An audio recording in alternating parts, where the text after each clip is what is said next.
Okay, I thought I'd take an opportunity to show you how to view a sequence in from the vendor's perspective. It's something that we used to do quite a lot when we were importing a sequence. We used to unpack a vendor sequence and do all the steps to see what it was.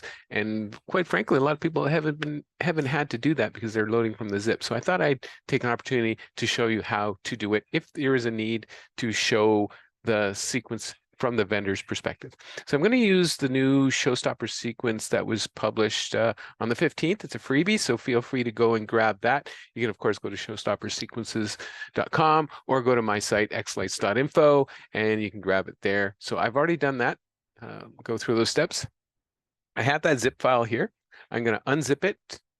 For this exercise, it doesn't need to go in a particular show folder. It just needs to go into its own folder so it's, you're not going to mess up your other things. So I just unzipped it and it should have created a folder here. Let me scroll up right there, in Jesus' name. So we have that folder. What we want to do is come back to your version of xLights. Here you go. You do a change temporarily. Click change temporarily. You want to go into their directory. Well, this is the directory I unzipped, right? In Jesus' name. This was right. I think I had it here somewhere. Yeah, it was right there. So just to confirm. So I'm in this folder. There's no surefire way to know exactly where you should be when you're going searching for a show folder, but usually you want to look for a few things, something that, in this case, there's models. So chances are this is the show folder. You go on to look for if you see any of these typical xLights folders like shaders or presets or schedule data or palettes, color curves, that usually tells you that this is indeed a show folder.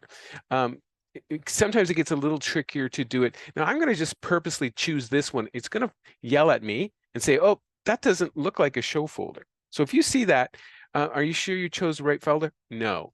I'm just going to go back and I'm going to say, you know what? I'm going to go into this folder and I'm going to say select folder. And xLight says, oh, yeah, that's definitely a show folder. And you can tell because it just loaded up the controllers. And if I go to layout, we should see, yep, we see Showstopper sequences default layout.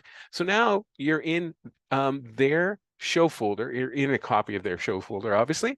And you could go ahead and open the sequence. Should be in that show folder. Open it. And you need the media, or if you don't have the media yet, maybe you're just previewing it, you can switch it to animation. It'll work just the same. Of course, if there's any effects that are based on the audio, there's only a couple that do that. You might not get the exact results. But if you have the media, and I think I have it here, I got it over here in audio, I think. Yeah, I don't have it. Okay, I thought I did, but maybe I don't. So I'm going to go to animation.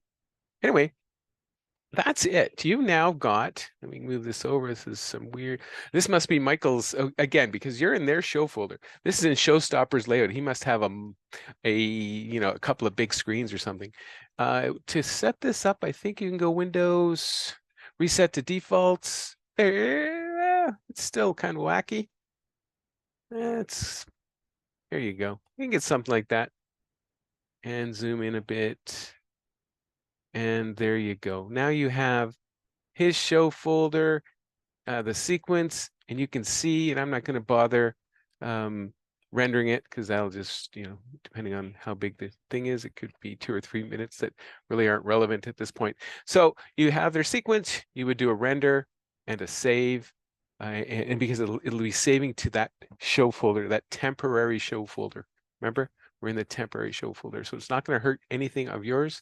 And if you are going to do, and this is not really the purpose of this video, but if you're going to import from this sequence, as opposed to doing the .zip method, again, this is a different topic, you really want this to be under your show folder. If you're just doing it for the purpose of looking at the sequence, or maybe you want to look at some certain effects, then it's not important where you place it.